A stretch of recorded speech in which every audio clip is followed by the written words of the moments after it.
سورہ مریم آیت نمبر 85۔ اعوذ باللہ من الشیطان الرجیم، بسم اللہ الرحمن الرحیم۔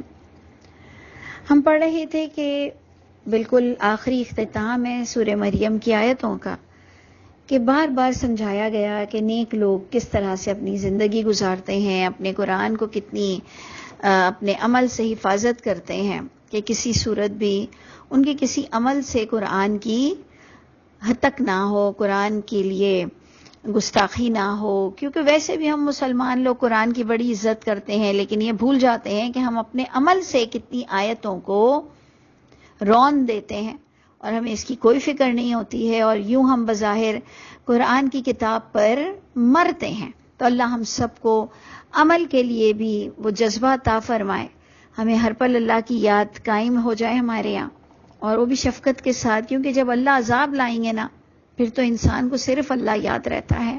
تو اللہ ہمیں تندرستی اور خوشحالی کے دنوں میں ہی سدھرنے والا بنا دے۔ تو جو ہم آیت پڑھ رہے تھے کہ جس دن اللہ متقین کو جمع کریں گے خاص مہمانوں کی صورت میں، اور مجرموں کو گھسیٹیں گے جہنم کی طرف، پیاسے جیسے پیاسوں کو گھاٹ پر لایا جاتا ہے، یعنی اس طرح سے انہیں کھینچ کر لایا جائے گا۔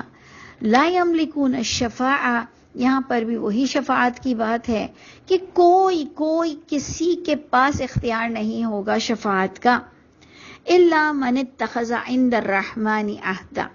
اس آیت پر بھی لوگوں نے اس کی عربک کو یوں سمجھا کہ نہیں وہ اختیار رکھیں گے شفاعت کا، مگر جو شخص نے رحمان سے کوئی عہد لیا ہوگا تو جناب وہ شفاعت کر سکے گا۔ اگر اس کی عربک کو ایمانداری سے بغیر تعصب کے اگر آپ اس نظریے سے پڑھیں کہ نہیں وہ اختیار رکھیں گے شفاعت کا، مگر جس نے بھی رحمان کے عہد کو نبھایا ہوگا وہی شفاعت حاصل کر سکے گا اللہ کے پاس سے۔ شفاعت ایکچولی اللہ کے ہاتھ میں ہے، شفاعت کسی انسان کے ہاتھ میں نہیں۔ یا ہم کہتے ہیں کہ جی اللہ کسی کو کہیں گے کہ ہاں جاؤ تم اس کی شفاعت کر دو، تو بخدا مجھے یہ بھی نظر نہیں آتا ہے، اور بات وہی نظر آتی ہے کہ للہ الشفاعت جمیعا، شفاعت اللہ کے ہاتھ میں ہے، اور اس کا کس طرح قاعدہ قانون ہے جتنا اللہ نے بتایا، تو اس سے یہی سمجھ آئی جو ہم سورہ بقرہ کی بھی جو ہم نے 9 آیت الکرسی جس کا نام رکھا، ادھر بھی یہی آ رہا ہے، من ذا الذی یشفع عندہ الا باذنہ پہ گڑبڑ کر دیتے ہیں۔ نہیں تو یہ تو سیدھی سی بات ہے کہ کون ہے من ذا الذی یشفع عندہ، کون ہے، کس کی مجال ہے جو اس کے پاس شفاعت کرے، الا باذنہ، مگر لے آئے کہ مگر کچھ انسان ہوں گے جو اس اللہ کے حکم سے شفاعت کریں گے، اور میں کہہ رہی ہوں کہ کون ہے جو شفاعت کرے مگر اسی خدا تعالی ہی کے حکم سے ہوگی۔ بِإِذْنِ ہی کے ہی میں تھوڑا سا ہم الجھ گئے ہیں، الا بِإِذْنِ ہی، مگر وہ شخص کرے گا جس کو اللہ حکم دیں گے، یہ لوگوں کا کہنا ہے، اور میرا یہ کہنا ہے کہ الا بِإِذْنِ ہی، مگر شفاعت تو اسی اللہ ہی کے اذن کے ساتھ ہوگی۔ یہاں پر بھی یہی بات آ رہی ہے کہ نہیں وہ اختیار رکھیں گے شفاعت کا، مگر جو شخص نے بھی اختیار کیا ہوگا، لیا ہوگا، بنایا ہوگا، رحمان سے جو عہد اس نے لیا تھا اس کو اس نے جو اختیار کیا ہوگا تو اسی کو اللہ کی شفاعت مل سکے گی۔ یہ سیدھا سا ترجمہ ہے کہ لا یملکون الشفاعہ، کوئی بھی شفاعت کا اختیار نہیں رکھے گا، الا من، مگر جس نے اختیار کیا، اپنایا، جو اس نے رحمان سے عہد لیا تھا وہ جو نبھائے گا اس کو ہی شفاعت اللہ کے پاس سے ملے گی۔ اور یہ شفاعت کے ٹاپک کے ساتھ وہ جناب اللہ کی استغفر اللہ جو اولاد کا عقیدہ تھا اس کو بھی اللہ نے ڈسکس کیا، کہ لوگوں نے شفاعت کے بھی ٹاپک کی اور لوگوں نے اللہ کی اولاد بھی بنا دی، اور انہوں نے کہا کہ رحمان نے اولاد اختیار کی ہے، تو اللہ فرماتے ہیں لقد جئتم شیئا ادا، تم تو ایک بہت ہی بےہودہ اور بکواس بات لائے ہو، آسمان پھٹ جائے۔ جبکہ آپ دیکھیں پوری دنیا، آدھی سے زیادہ دنیا ہی کہہ رہی اللہ کی اولاد ہے، آسمان پھٹتا نہیں ہے. یہ اللہ کے غصے کی شدت عقل مند پہچان لے گا کہ اللہ نے تو یہ دنیا ڈھیل کے لیے بنائی ہے. اللہ کہہ رہے ہیں اگر کہ اختتام پذیر ہو جائے تو ان کہنے والوں پر تو آسمان ٹوٹ پڑے. اتنی اللہ کو اس بات کی ناراضگی ہے کہ اللہ کی کوئی اولاد نہیں.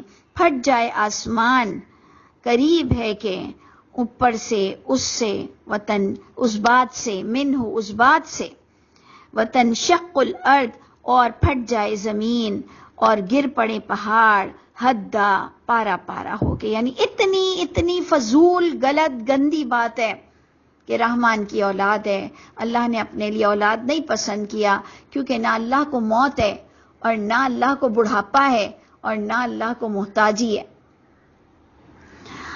ان دعوا للرحمن ولدا، یہ کہ انسان کتنا جاہل ہے کہ رحمان کی اولاد بناتا ہے. وما ينبغي للرحمن، رحمان کے لائق ہی نہیں ہے کہ ان يتخذ ولدا، کہ وہ اولاد رکھے. ان کل من فی السماوات والارض، سنو کہ جو کوئی آسمان زمین میں ہے، الا اتى الرحمن، وہ آئے گا پیش ہوگا رحمان کے پاس، عبدن، بندے کی صورت میں وہ پیش ہوگا. اور اللہ فرماتے ہیں لقد احصاہم، اللہ نے یقیناً ہر چیز کا احاطہ کیا ہوا ہے، گن رکھا ہے. وعدہم عدا، ایک ایک چیز عدد میں پروردگار نے لکھ دی ہے. وکلہم آتیہ یوم القیامۃ فردا، اور ہر کوئی آئے گا اس اللہ کے پاس فردن فردن. آپ کو یاد ہے کہ آپ نے آیت نمبر 80 میں بھی یہی بات پڑھی. یہ آپ پر کیا آفٹر افیکٹ دیتا ہے؟ یہ بات سے آپ پر کیا ریئیکشن آتا ہے کہ میں فردن اگر اللہ کے پاس جاؤں گی تو پھر میں لوگوں کی ضرور سنوں گی، فیصلہ میں بھی فردن ہی کروں گی، جو مجھے صحیح لگے گا، جو مجھے قرآن کے قریب لگے گا، جو بات میرے اللہ کی ہوگی، چاہے پورا کے پورا اجماع تواتر الٹا جا رہا ہو، ہمیں اس سے کوئی پرواہ نہیں ہوگی. تو اللہ فرماتے ہیں کہ سن لو، دیکھ لو کہ ہر کوئی اللہ کے پاس فردن آئے گا. کیونکہ یہ جو ہمارا کرپشن، ہمارے گناہ، اس کی طاقت جو ہے نا، جو ہمارے اندر گناہ کرنے کی حوصلہ اور طاقت، یہ ایکچولی ملتا ہے لوگوں کی وجہ سے کہ جی سب کر رہے ہیں تو میں بھی کر لوں تو دیکھی جائے گی. یہ حوصلہ جو ہمیں ملتا ہے نا گناہ کرنے کا، یہ لوگوں کی وجہ سے ملتا ہے. تو اس لیے اللہ فرما رہے ہیں کہ دیکھ لو، ہوش میں آ جاؤ. اللہ کے گھر لوگ نہیں ہوں گے، ادھر تو تمہیں اچھا لگتا ہے نا زیادہ لوگوں میں بیٹھنا، وہاں تم فردن فردن آؤ گے اور حساب کتاب ہوگا. اللہ مجھ کو اور آپ کو اپنا فیصلہ حق کے ساتھ کرنے کی توفیق عطا فرمائے، کیونکہ میرے اور آپ کے فیصلے پر، جو ہم نے اللہ کی کتاب سے اپنی زندگی میں فیصلے کیے ہوں گے، اس پر رب تعالی ہمارا فیصلہ کریں گے. اور اللہ کرے کہ ہم کامیاب لوگوں میں سے ہوں سب. تو بے شک جو لوگ اس فیصلے میں، جو انہیں اللہ سے فردن ملنا تھا اور انہیں اللہ نے کتاب جیسی چیز سے نوازا ہر دور میں، تو جو لوگ ایمان لائیں گے وہی کے مطابق عمل اچھے کریں گے، تو انہیں فکر نہیں کرنی چاہیے. وہ اکیلے بھی ہوں گے تب بھی اللہ فرماتے ہیں ان کے لیے اللہ کہیں نہ کہیں سے دلوں کی محبت ضرور ڈالیں گے لوگوں کے دلوں میں. اس لیے اللہ، میں سمجھ رہی ہوں اس آیت میں اللہ فرماتے ہیں کہ تم اکیلے نہیں ہو جاؤ گے، تم ڈرو مت، تم اللہ کے راستے میں چل کر اکیلے نہیں ہوگے. رب تعالیٰ تمہاری دنیا بھی اچھی کریں گے، آخرت بھی اچھی کریں گے. سَيَجْعَلُ لَهُمُ الرَّحْمَنُ وَدًّا، جلد ان قریب اللہ تعالیٰ پیدا کر دیں گے ان نیک لوگوں کے لیے وہ رحمان، جو وہ دلوں میں محبت پیدا کر دیں گے، یعنی دنیا بھی اچھی دے دیں گے. تو اے لوگوں، قرآن کے مطابق زندگی گزارنے پر مت ڈرو. فَإِنَّمَا يَسَّرْنَاهُ بِلِسَانِكَ، اسے سمجھنے کی کوشش کرو. بہت آسان کتاب ہے یہ سمجھنے کے لیے. تمہاری زبان پر، چاہے تم اجمی ہو چاہے تم غیر عربی ہو، تمہاری زبان پر اللہ نے اسے بڑی ہلکی رکھا ہے، آسان ہے، اور تاکہ تم خوشخبری دو اس کتاب کے ذریعے سے، اس وحی کے ذریعے سے ڈرنے والوں کو، اور تاکہ تم انذار کرو، اویئرنیس دو، ڈراؤ اس کتاب کی آیتوں سے جھگڑالو اور ضدی لوگوں کو. اور سنو آخری آیت ہے سورہ مریم کی، کم اہلکنا قبلہم من قرن، اگر تم نہیں مانو گے تو کئی بستیاں اللہ فرماتے ہیں ہم نے برباد کی. حل تحس، کیا تمہیں احساس یا اس کی کوئی ذرہ برابر بھی محسوسیت، کوئی نام و نشان تم پاتے ہو ان میں سے کسی ایک کا؟ گئے وہ، ختم ہوئے، تم بھی ختم ہوگے. او تسمعوا لہم رکسا، یا تم سنتے ہو ان کی کوئی آہٹ بھی؟ تو اے لوگوں تمہارا بھی یہی انجام ہونا ہے. اللہ ہم سب کو نیک لوگوں میں وفات دے اور اللہ تعالی ہمیں نیک لوگوں میں اٹھنا نصیب فرمائے. السلام علیکم ورحمۃ اللہ وبرکاتہ.